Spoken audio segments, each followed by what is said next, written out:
Good morning, sisters, and welcome to episode 2 of Sistah. Let's Talk Biz. My name is Candace Porter, and I am your Sistahbiz community engagement host. And I'm going to bring on screen my co host, Coach K. Good morning, Coach K. Good morning. How you doing today? I'm doing good. How are you doing? Good. I'm doing good as well. I'm just going to get started on the show today. We have a lot to cover, so we're going to move forward.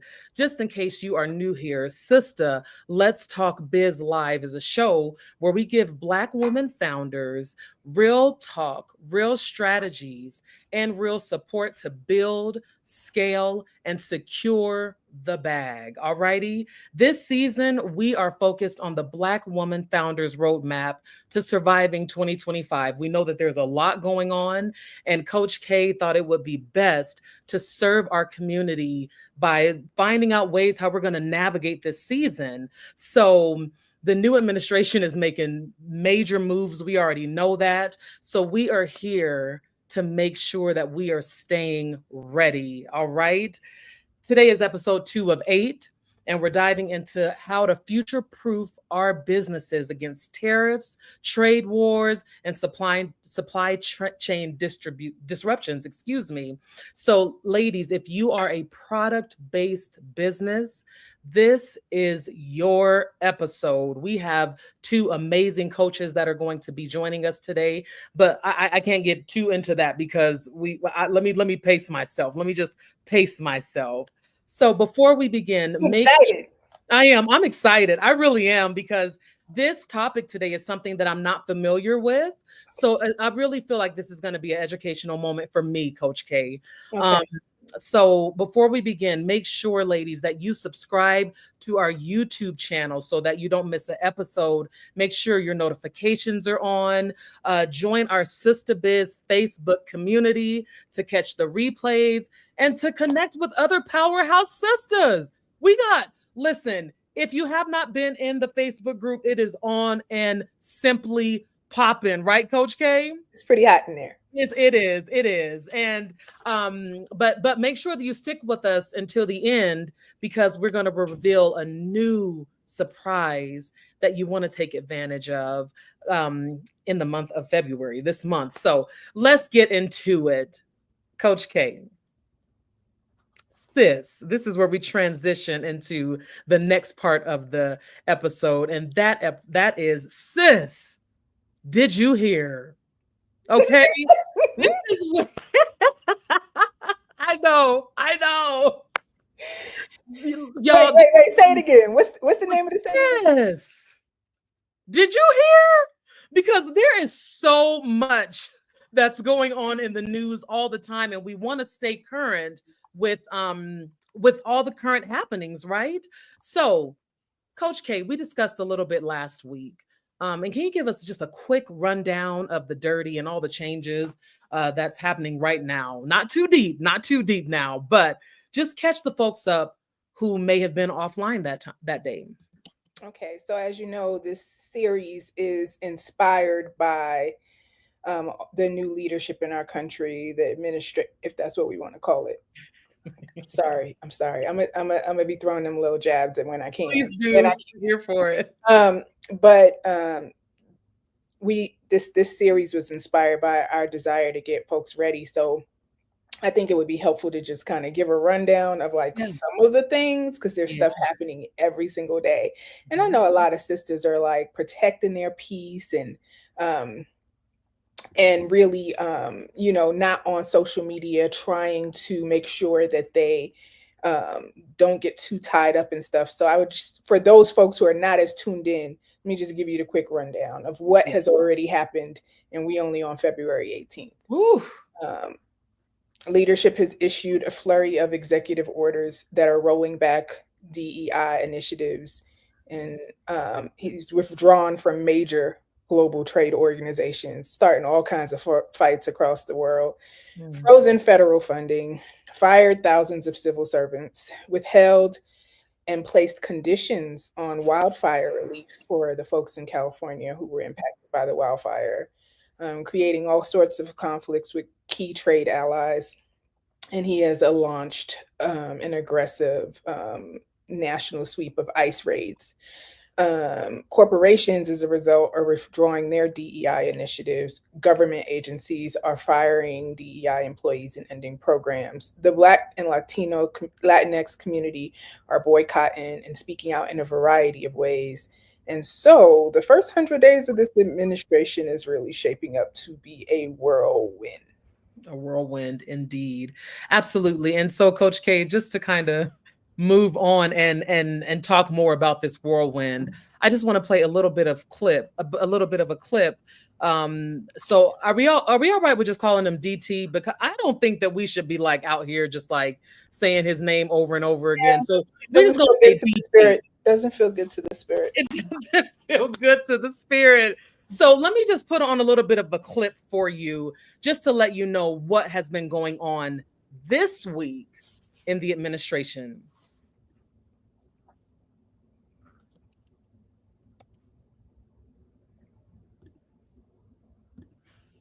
Tariffs, would you also direct agencies to study the impact they would have on prices in the U.S.? No, there's nothing to study. There's nothing to study. It's going to go well. You know, the United States is going to become a very, very strong economically country. Yeah. Typical tariffs. Okay. Would you also direct agencies to study the impact they would have on prices in the U.S.? No, there's nothing to study.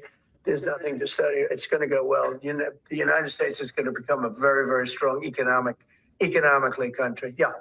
So, typical tariffs. Really would quick, you also let's direct talk about it real agencies to quick, Coach K. First things first, vocabulary is everything. I don't know what a economically anything is. I don't know if, and he said it again, but and I was like, sir, you're it's still wrong. It's still wrong. But just to talk about, because today that is what we are talking about. But according to DT, we don't need to do no research. So I just want to, what's your thoughts on that little clip from last week?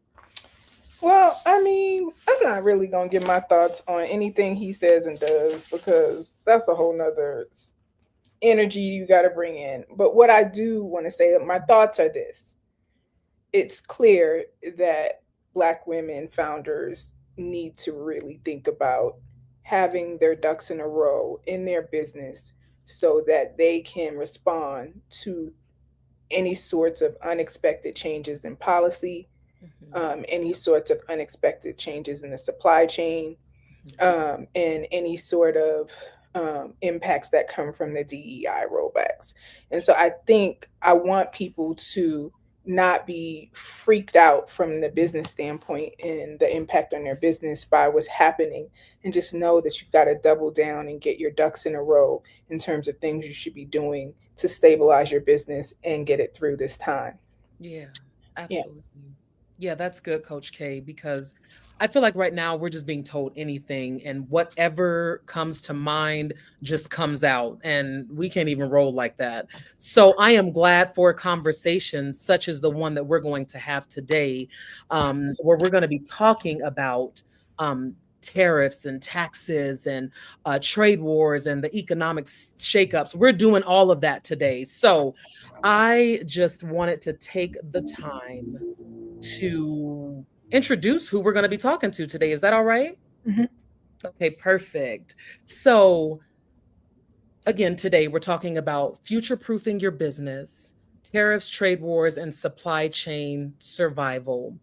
To help us navigate these shifts, we are going to have Coach Tarand of 37 Oaks and Coach Ashley from Hustle and Hope. Both are Sistahbiz coaches, and we are just excited to have them on. So right now, I am actually going to bring on Coach Tarand from 37 Oaks, who's going to help us break this all the way down. So in the comment section, because I didn't forget about the comment section at all.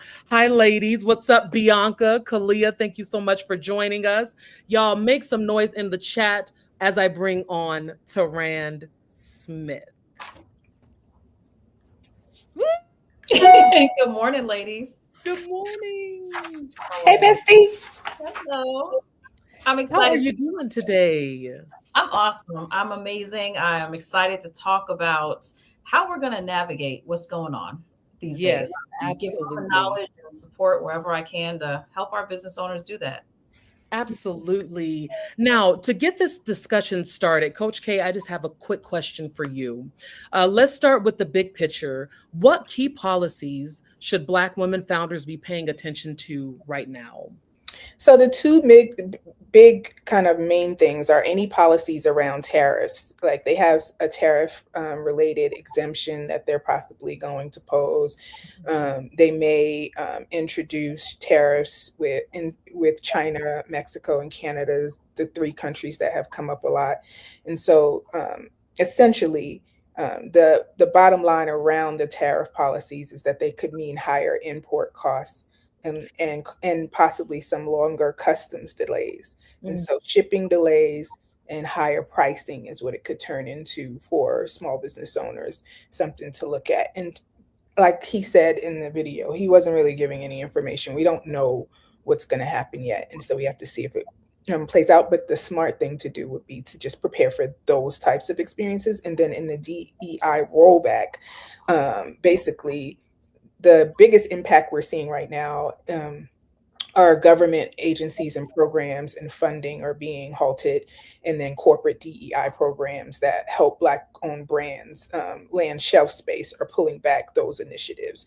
And so as those initiatives disappear, it could be harder for Black-owned businesses to break into big box stores and make money through that avenue to access any federal funding or any programs that benefit from federal funding. So those are, the big things. So highlights, higher costs, be prepared for pricing work that you need to do and budgeting work that you need to do if you see some higher costs coming through on your supplies and in the supply chain, longer shipping delays, fewer corporate partnerships, and maybe a switching of like who we support because some people are still dedicated, less support from the Black community around some of these Black-owned brands because there's a nationwide boycott happening in the Latino community as well, Latinx community as well.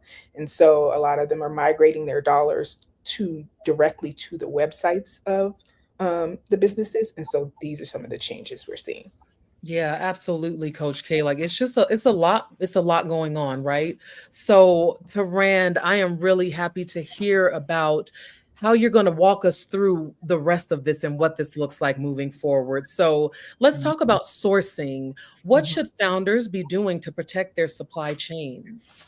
Well, as you all mentioned, there's a lot going on, right? So let's kind of dissect this and make it digestible, right? Because we can go a lot of different ways when it comes to sourcing, and we'll just talk about like some of the top high level things. So one is a word I've been using a lot this year is diversification, right? So when it comes to our sourcing partners or our sourcing entities, we have to make sure we are diversified, that we're not just totally reliant on one particular, sourcing partner. Now, there are benefits of doing that, right? You get those economies of scale. You're able to buy more inventory from that one partner, and you might get lower cost. But in an environment like this, we can still negotiate our costs down, but we have to have different suppliers. So part of that is looking at US-based suppliers. Now, when it comes to that, there is an organization called MEP, so Manufacturing Extension Partners. Now, this is a nonprofit organization and they're national,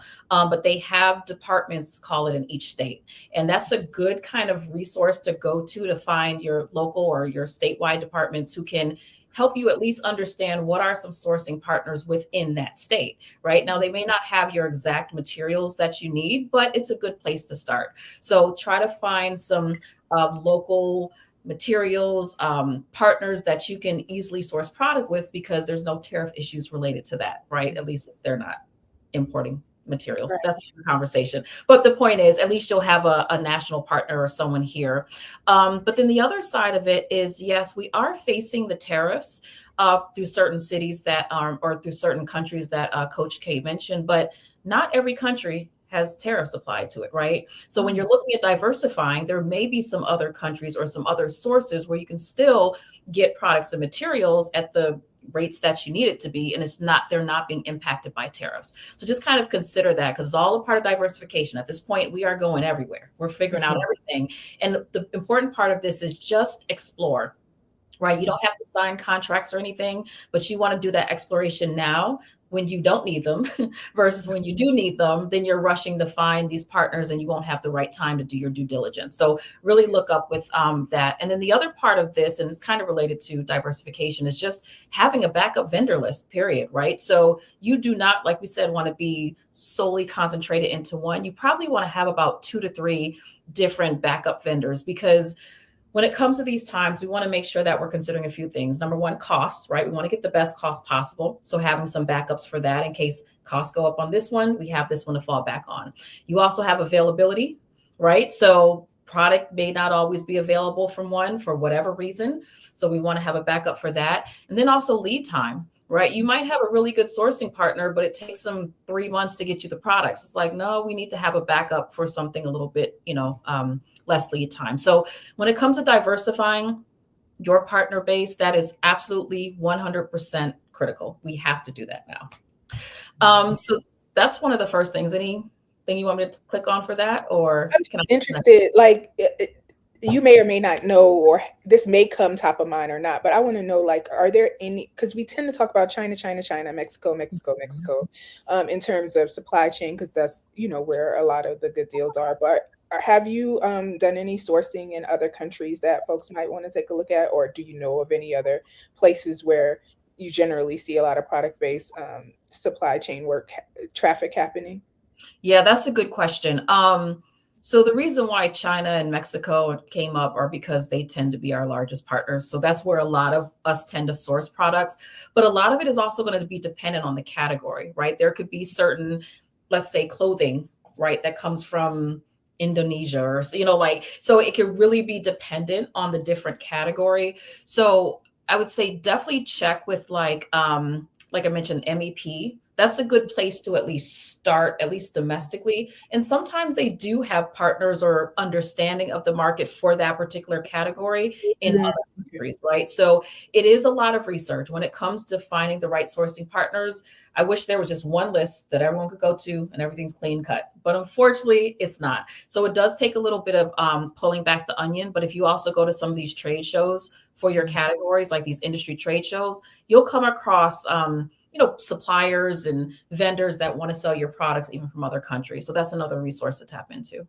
Yeah, I think that's generally, whether or not what's happening in the country is happening, being smart about doing your research can really, in terms of sourcing and pricing, can really give you a competitive edge if you're able to find suppliers that nobody wanted to dig and find, and costs are lowered as a result, or product is more high quality as a result, or that sort of thing. And so that's a real important part, in my opinion, of being a product-based business who wants a competitive edge. Put some extra, effort into, finding suppliers that maybe everyone isn't easily accessing.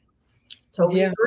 And, I'm actually looking at the comments, ladies, and it looks like Bianca Blanc, I believe, Coach K, she was in the True Space cohort, and she does hair extensions.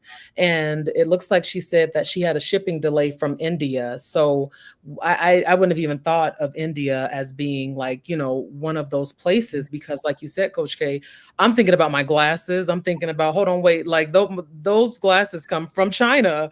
And, but it's just interesting to see that India was also listed as maybe someone who may be involved in that. So like we said, having domestic suppliers kind of reduce that risks, at least of having that accessibility locally or domestically. So it's always good to have something domestic. But you have, like we said, you have to weigh the cost, the availability, the lead times, and everything. So there's pros and cons for all the different options. But again, diversification, you have those options to choose from. Can you speak to the packaging, like saving on packaging? Because I know we were talking about all the supplies, but do you have any tips that you typically give your founders around like being smart with the way they source or pay for or think about packaging for their products and service, or products rather? Yeah. So, and that kind of leads to another point I was going to talk about is Well, packaging is kind of similar to if you need materials for, to produce your product. Packaging is just another element of it. But especially when it comes to packaging, you may have a greater opportunity for, I'll say, collaborative buying or group purchasing, right? So sometimes in our categories, if you make barbecue sauce or you make shea butter shampoo, whatever the case is, there could be some ways to streamline that packaging amongst many business owners. We actually just launched a kind of like a group purchasing type of thing at 37 Oaks. So we're kind of, refining that for that particular reason. So packaging is sometimes easier to scale amongst different brands versus maybe ingredients, because you might have a special ingredient that makes your product unique. So it's hard to do that. But when it comes to packaging, try to see if you can partner up with someone, right? If you could buy in bulk, because when you buy in bulk, now you're getting that economies of scale, that lower cost that we're talking about. And, you may even have some backup in case you run out of products. So when it comes to packaging or labeling, that could be a good kind of way to approach that. Taran, that's good. And it's funny that you're saying that right now. Chubby Curls has just entered the chat and she said, "Hey, good morning, ladies. Shout out to Coach Taran." So I know that was perfect timing for her, as that's exactly her business and what she does. Mm-hmm. Yeah, good. That's what's up. We love that. And a few more other things just to mention about sourcing. Also around negotiation.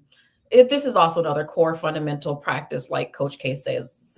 So it doesn't matter if it's during these times or not. We always want to negotiate, but negotiate and lock in those really, really good rates right now before things get a little bit more crazy than it is. Kind of lock that in. And again, if you can negotiate based on volume, because either you could sell it or a partner organization or someone else in your network can sell it, like, let's do that. And it's not just about the cost. Here's another thing. When you're negotiating, it's not just about the cost, but it could also be about the case size, right? So instead of getting like 12 pieces of something, maybe you could negotiate a good cost for 6 pieces. Maybe you're trying to reduce your cost of goods. Maybe you're trying to reduce the amount of money that you're spending on inventory and increasing the cash flow. So it's like, there's just a lot of different things that you can do to negotiate, but now's the time to really pull back to see what do you need to negotiate in, right? That could be a good element for that.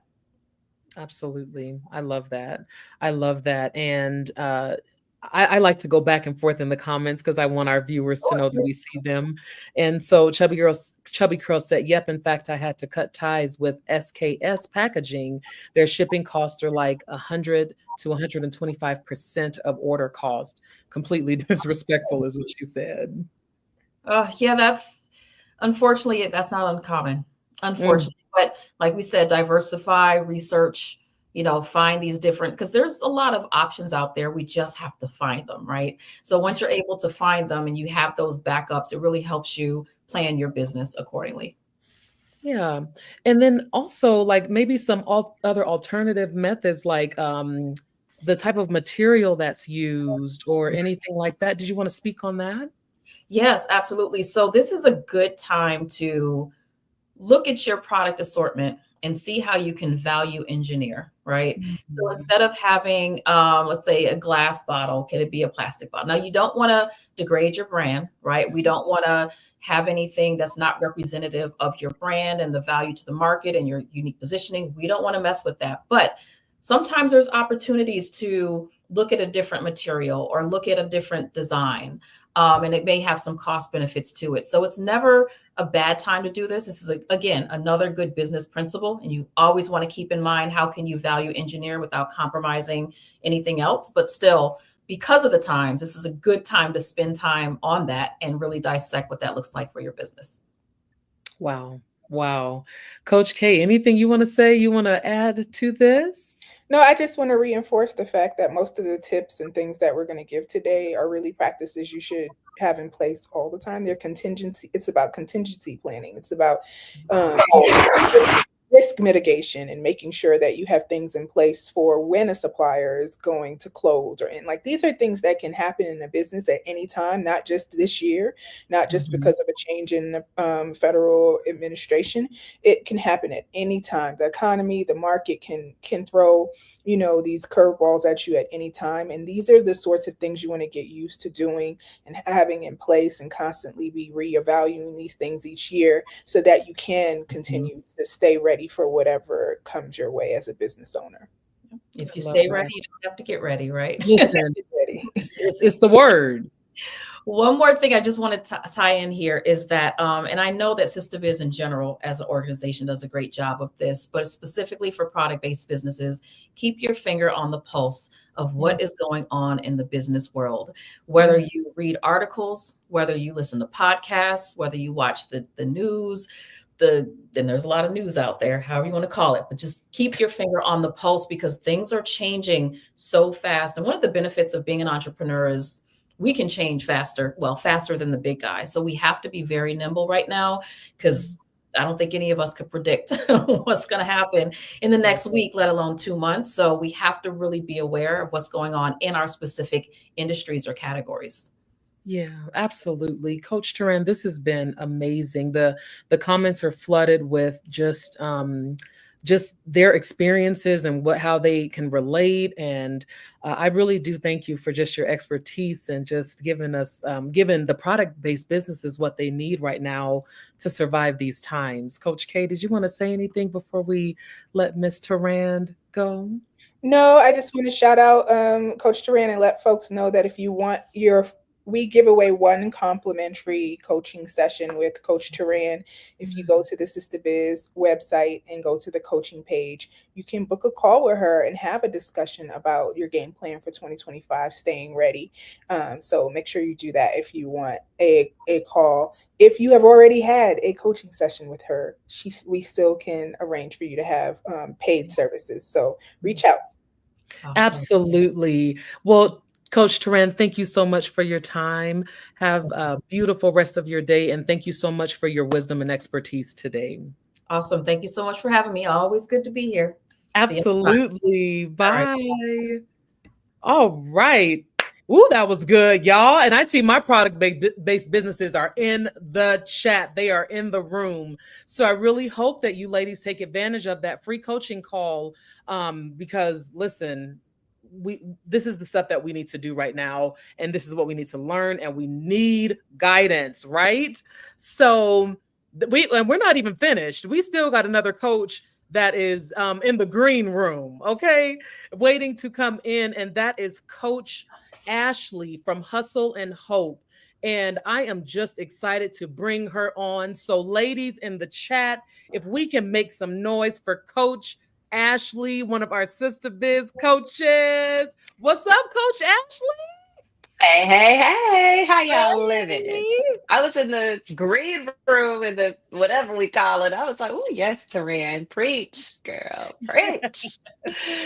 Absolutely. Well, I got the honor of listening to Coach Ashley talk her stuff at Gold Digger, okay? And did she talk? She absolutely did. And then had another opportunity to listen to Coach Ashley when we were kind of just discussing some of the DEI and boycotting and things like that. And just to hear your expertise on that, Coach Ashley, was invaluable. So I know that we are in for a treat today. Yeah, I'm excited.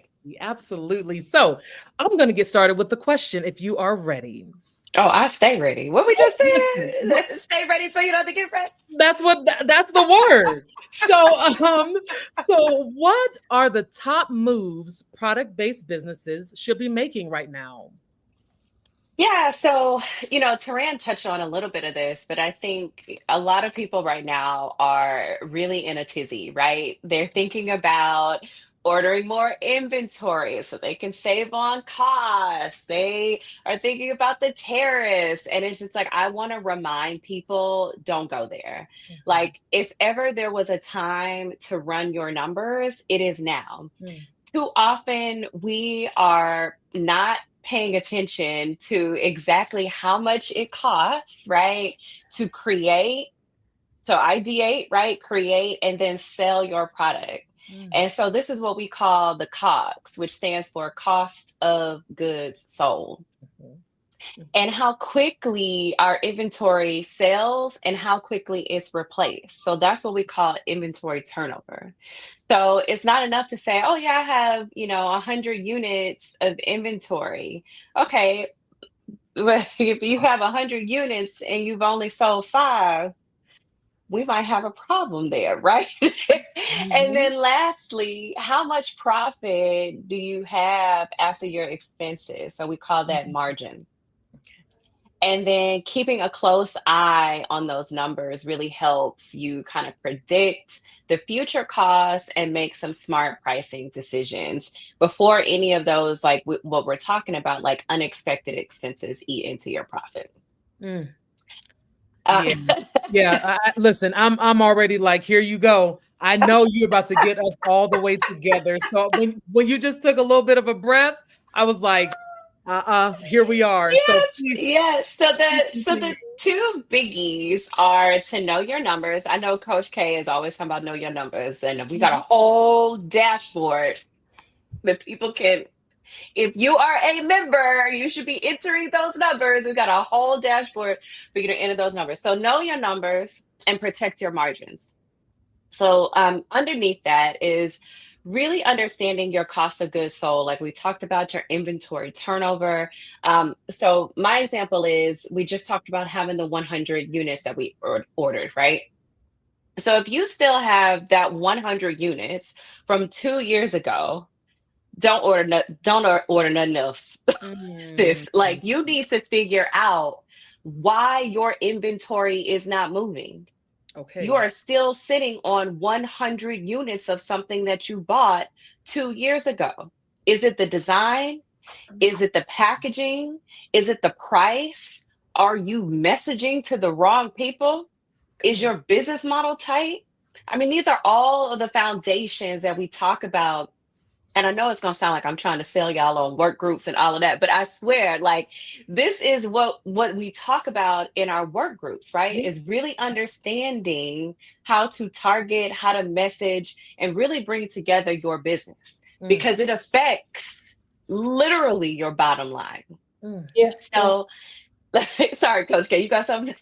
No, I'm feeling what you're saying because I think a lot of times we can get so busy just on the grind to get the products out, get to the pharmacy, get to the store, that we don't actually stop and make sure we're checking in, at least annually, preferably more like quarterly or twice a year, to really run through COGS and make sure you understand, like, how much does it cost me to make this product? How much does it cost me to deliver this product? And when I price my product, does it leave me with money where I can bring home enough profit? And so, like, if that's not something you normally do or haven't done, this is the time when it's more critical than ever, because with tariffs and other things and costs and shipping delays and all that stuff, you really want to get those two things right: your timing and your lead time, like Taran said, around getting products in, and also the cost of those products and making sure you're still profitable. If you're struggling with figuring out how to map out your COGS or how to do your profit margin, we have work groups in the platform, and you can schedule a budget call with Coach Anita, and she will get you, Coach Anita will get you all the way right with your COGS. So it's just something you want to make sure that, how you know if you're losing money if you don't even know how much things cost you? Exactly. You might have to do some price adjustment.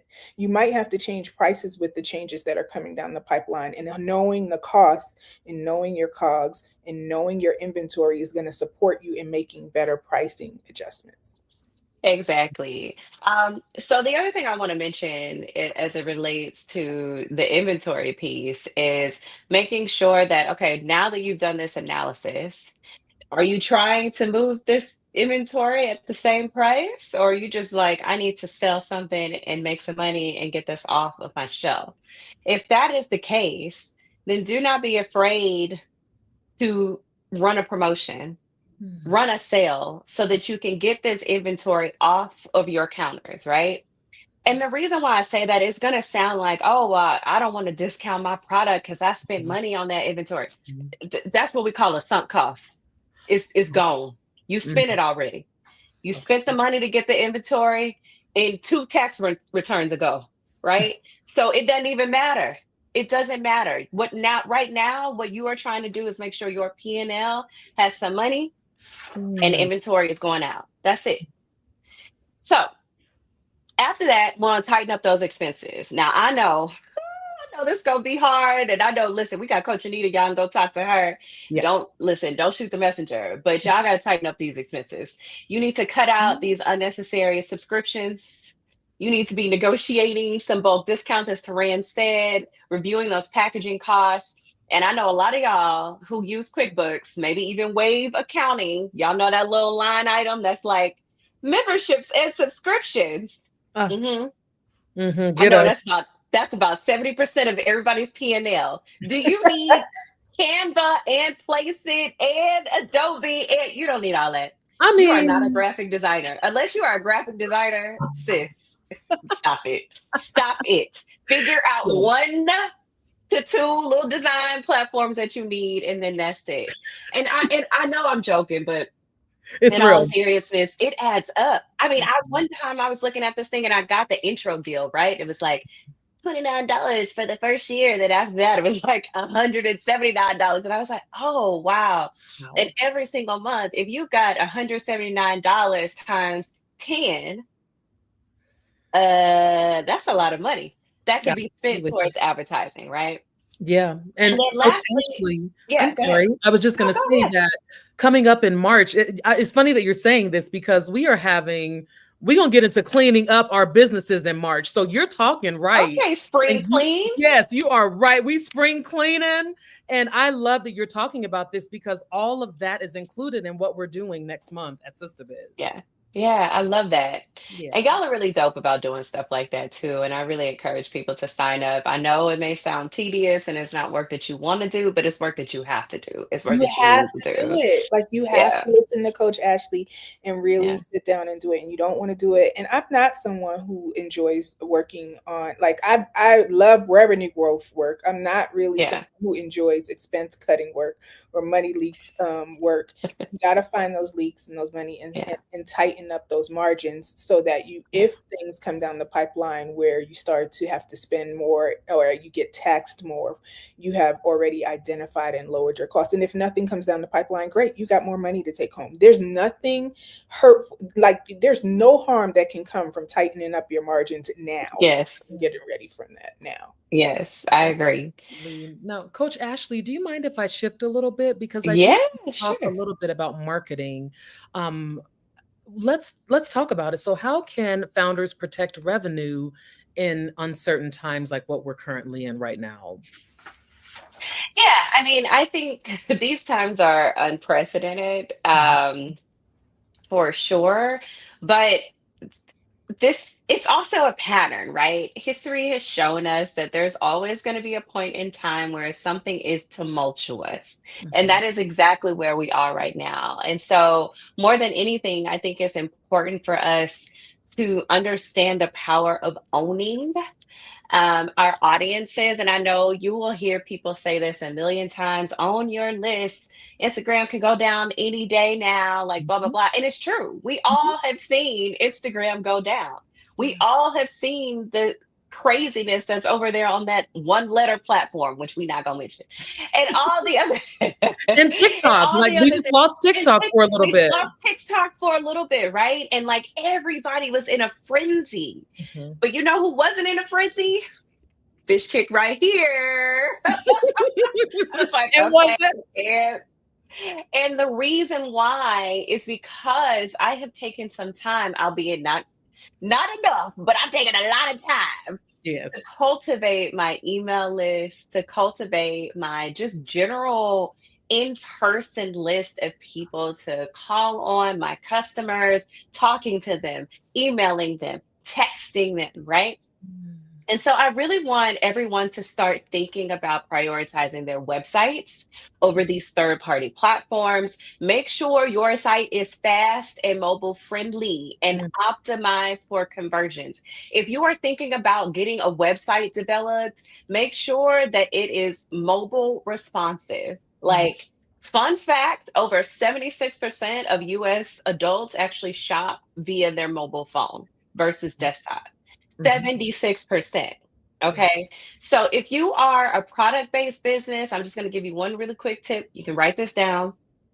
And you haven't started your website yet. If you've got like a small set of SKUs. So for example, my aunt and I just launched a cracker company, right? We only have 3 SKUs right now, 3 flavors, that's it. So a site like Squarespace will do just fine for us. It's not too SKU intensive. It gives us just what we need. It's got great templates.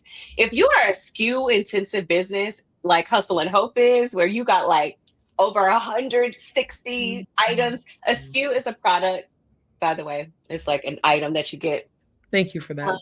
Then I personally recommend Shopify. And Shopify just has a whole bunch of integrations with your email, with Instagram Shop, Facebook Shop, all of the things. And then, as I mentioned earlier, really doubling down on that email marketing, right? Consistently making sure that you're nurturing your list. And that means, and I'm talking to myself right now, consistently sending that email, right? Like that newsletter. Don't send it in January, then they don't hear from you again till July. Hello? That's not nurturing. What are we doing? That's abandonment. Would you stay with your man if he was only reaching out like every other month? Listen, I wish you would. Listen, that's a whole other podcast episode. Don't you dare go there, Coach K. We're not going there right now. How dare you? We are not going there. We are not. But I wanna say also, like, in addition to the newsletter, one thing that I think a lot of people miss out on, and it's something I'm actually like creeping into trying this year, is SMS. So text messaging. You know how you'll get these messages from, like, let's just say, I don't know, Shein. Let's say Shein is over here texting you, right? Yeah. And they're like, oh, today we have 60% off. And they're so annoying. But guess what? We just said 76% of US adults are shopping via mobile. Yeah. So sometimes people are not checking their emails because email has, in some people's eyes, become the junk mail that you used to get at the mailbox. Yeah. So they're not always checking their emails, but they may be next to their phone checking their text all the time, right?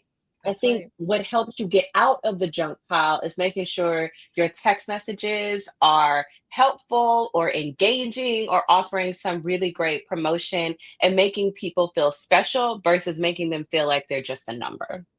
That's good, Coach Ashley. Yeah, and I know I'm talking, so if y'all know, y'all gotta cut me out. I think these are really good things. I think underlying all these strategies is this idea that you have to focus on the platforms and the elements of your funnel that you own and have control over. Yeah. That's your website. You have control over your website. You can put content there. You can sell from there. And it's not going to disappear like TikTok. I mean, maybe, but not likely it's going to disappear like TikTok. And so having your website, your own destination where you sell your products and you have control over that is a really good way to lower risk around some of the volatile stuff that's happening right now. Having your own email list that you can reach out to them. The difference between social media and email is a push-pull element. When you're on social media, people have to, and you can't go to them. They have to come to you, and you can't control if they come to you or not, but you can control when you send that email out. And so having an active, optimized email list is key for that. So like the things that Coach Ashley is speaking about are like giving yourself more control, lowering risk, and having control over you being able to reach out to your audience. So if you grow a great list, regardless of what social platforms are doing, you could always email them. Yeah. You grow. If you have if you have a great website, people can come to your website and buy straight from you if Target decides they want to lose their mind and end their DEI program. But guess where they can also come buy direct from you, like direct from you. I want people to also think about like, I am not too big to be at a pop-up shop somewhere, right? Like I literally have 4 pop-up shops this month. And I think sometimes people think I need to be in a big store or they're going to come to my website, or it's like, no, they're not. You know how many beauty websites there are? Sorry, sis. Like you got to do more than just have a www.ilookgood.com. Like it needs to be you really getting out into the community and getting face to face. Number one, it's an excellent way to get product feedback. Excellent way.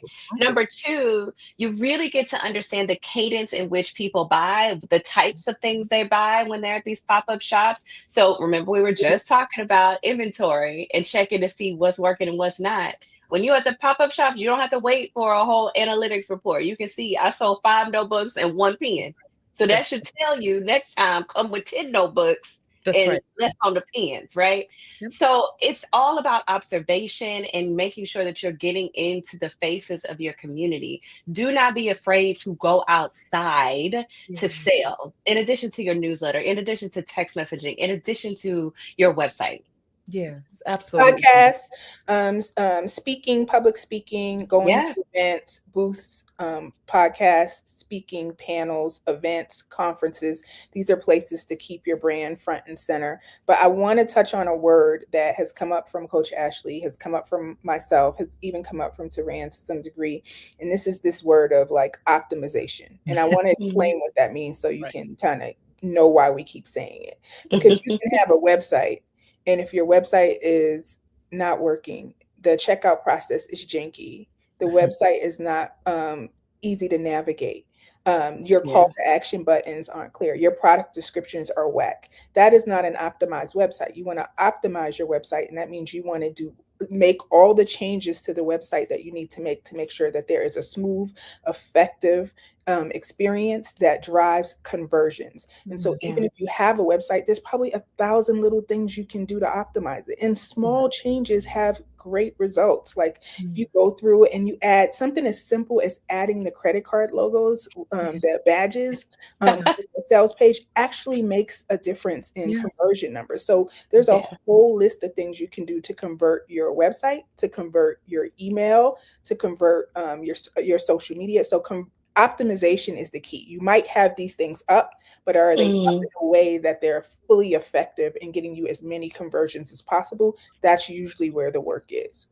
Exactly. And what I want to touch on what you said, Coach K, about the small things like the credit card logos. Really, it's not about, oh, I've got a picture up there to show what you can pay with. No, it's about trust and authority, because the consumer, this is all psychological. Shopping there's a whole departments for consumer behaviors in these corporations, right? I literally used to work with them day in and day out.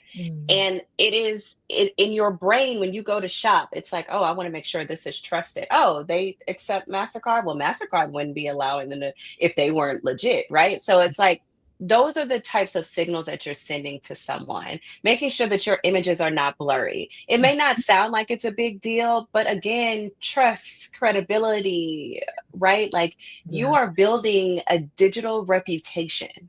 That's right. And you are trying to make sure that people believe in what you are trying to sell them. And if they get to your website and it's either non-existent or janky looking, you know how they had an abandoned cart? You can see the metrics on the back end. It's probably about 11 of them in your back end. Absolutely. So get it together. Yeah, that's right. I want to call out, somebody asked a question about the difference between a home page and a landing page. Yes. Thank you. I want to speak to that real quick. So first of all, a landing page, when you go on the back end of Google Analytics, it'll show this. But a landing page is often the page that someone goes to first, that you drive people to first to make a purchase. Your home page is just that, the home page of your website. So that's the main difference. But there's another type of page I want to talk about that could be a landing page. So your landing page could actually be your home page if that's where you drive your ads to. Your landing page could be your product page if that's where you drive your ads to. Your landing page could be any page that you're driving people to, or you want them to hit that first. That's why it's called landing, because that's where they land. But when you think about sales pages and product pages versus home pages, there's a difference between those two. Your sales or your product page is usually a page that is the landing page, because you make that your landing page because it only has one call to action. Your home page, you can do a whole bunch on. When you come to the Sistahbiz homepage, you're going to be able to sign up for a lead magnet. You're going to be able to learn about our services. You're going to see there's lots of things to click on. It's almost like have fun, experience Sistahbiz at a glance so you can learn more about us. But on my membership page, which is my sales page and my main landing page, there's one call to action. buy a membership. And so that's the difference between a homepage. A homepage is the destination to introduce your company to the world, your headquarters page. But your landing page is often going to be a place where you drive people to do one thing, and that's buy that one product or take that one call to action, whether it's schedule a consultation or make the purchase. Your product pages, if you have a specific product, a core product, or a special product that you're selling during a certain season, can be the landing page, because when they go there, they see everything about that product, and the one call to action is to buy that product. So that's the difference. Yeah. Thank you, And your ladies. copy on that sales page is not the same as the copy that is on your homepage and or your product page. It may be an amalgamation of those things, right? But it is not word for word, like, okay, this product, this is the size, buy now, and then that's it. Like, you are enticing people. So if you've ever been on those websites where it's like, they introduce you to the thing and then they got a video and then they got a button and it's like, get your offer now. Then they realize that maybe you're not still convinced. Then they've got more text and then they have another button that says, interested now, get it for blah, blah, blah. Then you scroll down even further for the people that are still not convinced just yet. But you're not convinced. Let me put in 5 testimonials from these customers that have used our products so that we can entice you some more. Then they've got another button. That is your sales page. That's right. And, ladies, I'm going to stop you here because guess where all this information is at? In the suite. And if you go to the suite, there is a whole landing page work group. Okay. And it was actually the sprint for January. And it was amazing. And all of that information is on there. So I just want to direct your attention right over to that suite because it is there. Ladies, we got to move. And I want to get into the Dear Coach section of our episode. So if you would allow me to just share my screen really quick. We have a Dear Coach from, give me 1 second. Let me see if I can read this because the font is real little and my glasses, I don't know if they're strong enough. I can read it. Okay, perfect. All right. Okay, so it says, Dear Coach, I started my business, Blue Giraffe Press, in December 2018. But in 2019, a catastrophic life event forced me to put everything on hold. For the next 5 years, I struggled with depression, unable to work on, let alone scale my business. Now I'm in a place where I'm ready to rebuild and grow, but I'm facing a new challenge, balancing entrepreneurship with my reality as a full-time working mom. I work 50 plus hours a week, overnight shifts, and I have an 8-year-old and a child with special needs. Despite these obstacles, I know my business has potential, and I refuse to let another year slip by. And I'm looking for strategies to efficiently grow my business without burning out. Time management tips for a working mother juggling entrepreneurship, and guidance on how to take my publishing company to the next level with limited time and resources. What's the best way to leverage social media for business growth without spending hours on it? Shamia with Blue Giraffe Press. Thank you so much. Wow. Well, Coach Ashley, you want to go ahead and get into it? Yeah. Well, first and foremost, Shamia, just kudos to you for the bounce back and getting back into the saddle. That is not easy. And I just want to applaud you right now. And now we're going to get on to the nitty gritty. So I just did a little Google search on your social and your website. And I didn't see too much of a presence. So my main advice for you is to really get back to the basics, the foundations of starting a business. Make sure you've got your good website, like we just talked about. You do not need to spend thousands of dollars on this. Literally find a provider that you like, whether that's Squarespace or WordPress or whatever it is. Find a template that's cute enough. Write your own copy. You can literally use ChatGPT to help you write some copy. Now, don't just copy and paste from ChatGPT. Finesse it with your own words. And then ensure you've got some presence on social. right? Like, I know that that's your biggest challenge, right? Is like, how do you really make sure that you're getting back on social and you're optimizing? But some presence is absolutely necessary. And if you find creating content on social media is hard, it might just be that you lack a little bit of strategy. So I always, always, always recommend that people who find social media to be tasking and time consuming, that you just create a content strategy. And to do that, you can just literally create something that we call content pillars. And as the name would suggest, it's literally pillars that build off of one another based on what your expertise is. So for example, since you're in publishing, by the way, I used to work in publishing. So if you want to have a coaching session or whatever about your business, please feel free to sign up for your free coaching session with me. But since you're working in publishing, you could have content buckets like what I'm reading now. Even though it's not necessarily about the Blue Giraffe publications, it's related to the world of publishing, right? It's an extension of what are you doing? And it also gets people engaged. This is one of those where like you start talking about a book that you're reading and it just so happens to be a book that like 11 million other people are reading, then that means engagement, right? Other people may be clicking, people may be interested in what you're talking about.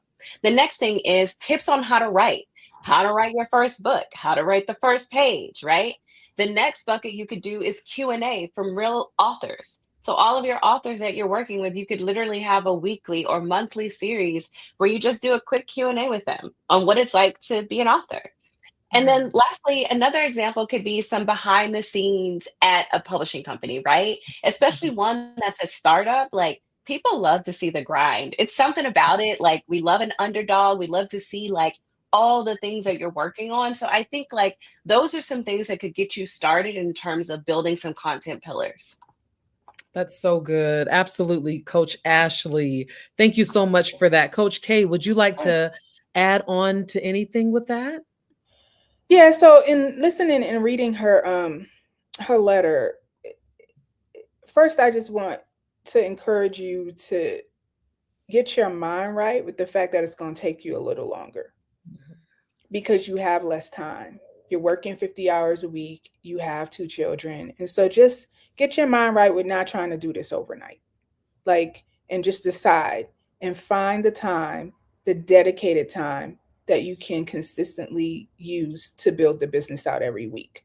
So, is there any time, first of all, is there anything you can take off your plate, do an audit of your time to figure out how you're going to find 3 to 5 hours a week to work on your business? I don't know if maybe on your night shift, you can do some work there, or if you can wake up earlier. I don't know where that lives. You have to determine and find that. But you do have to find that time. And you have to find uninterrupted time where you can be open to creative flow to build and design the business.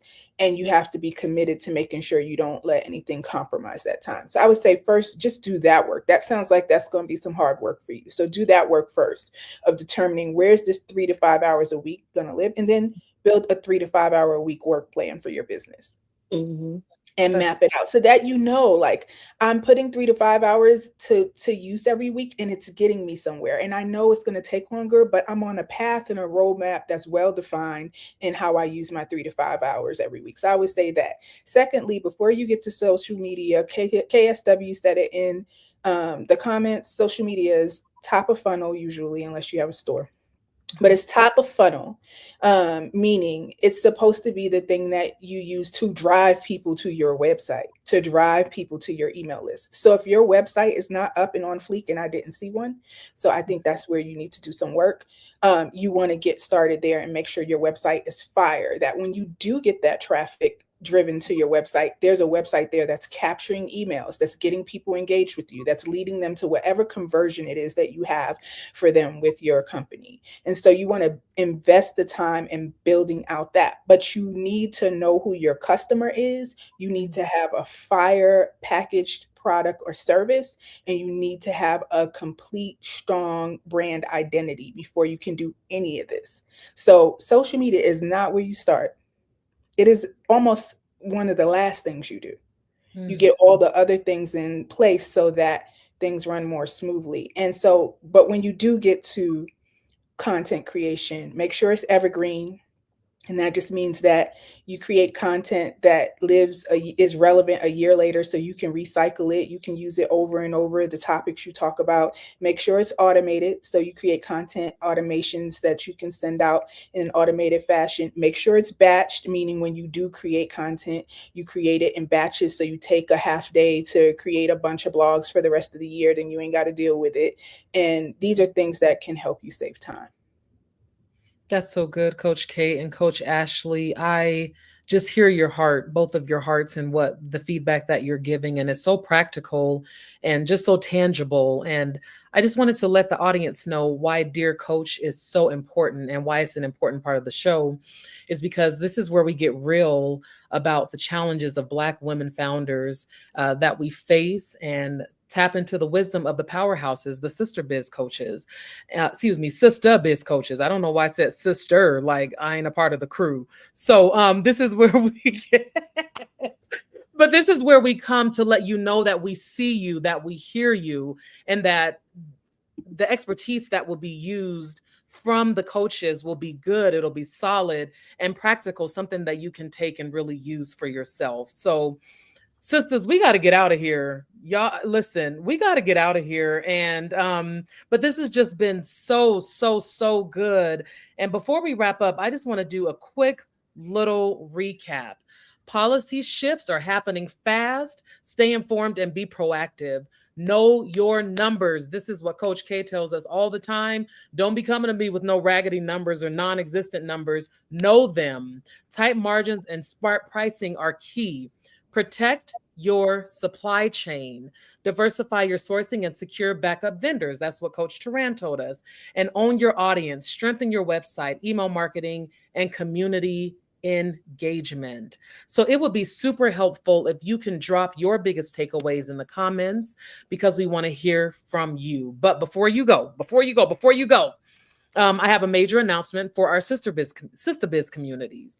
If you're looking for a hands-on coaching and strategic support to grow your business, we're officially launching the Subscription Society 12-week masterclass. Let me say that again so that it sounds right. Okay. If you are looking for hands-on coaching and strategic support to grow your business, we here at Sistahbiz are officially launching the Subscription Society 12-week mastermind. Now, Coach K is going to break it down for us and let us know what it is. So, Coach K, can you break it down for the sisters that's in the room, please? Yeah, you kind of said it. If you're a subscription-based model, this mastermind group is going to come together for 12 weeks. You're going to get a weekly email with tasks and assignments. We're going to meet bi-weekly to talk through all things subscription-based model. And so we're looking at churn, we're looking at recovery, we're looking at membership growth and community engagement of your subscribers. And we're looking at data specific to subscription-based models. So it's really about helping you in what kind of pricing structures do you have? Are you looking at monthly versus annual? Are you looking at something else? And so we'll talk about things that are very specific to that recurring revenue model because there's just, first of all, it's a lot happening with it. It's growing, it's becoming saturated. So you got to be smarter with your strategy since everybody's trying to start a subscription now, and just understanding it can be a little bit complex in how to think about the revenue strategies for this type of model. And so you'll be in a space where we're just kind of dialing in. We're going to be giving you research to read, latest strategies. You'll get the subscription juice newsletter that where I send out the latest research and data on subscription models. And then when you dial in live every other week, you get to talk to other subscription business model owners about some of these strategies. So it's just 12 weeks and it is free for Sistahbiz members. Beautiful, beautiful. Thank you so much for that. And I see Home and Sanctuary chimed in and she said, yes, I'll be there because she just started her subscription this year and was in the land. She was the winner of our landing page sprint. So her subscription is ready to go. And it sounds amazing, Coach K, and it's just so top of mind. And I love that. So ladies, if this is something that sounds like what you need, please do not wait. Spots are limited. Do not wait till the last minute. You will not get in. So DM us subscription if you want more detail. Members, the deets will be in your inbox. You already know. Do not, ladies, please do not forget to subscribe to our YouTube channel. If you know someone who could benefit from this information, y'all, this is some valuable information. Another Black woman founder who could benefit. Let them know about what we're doing. Tell them, lead them over to our YouTube page, have them subscribe.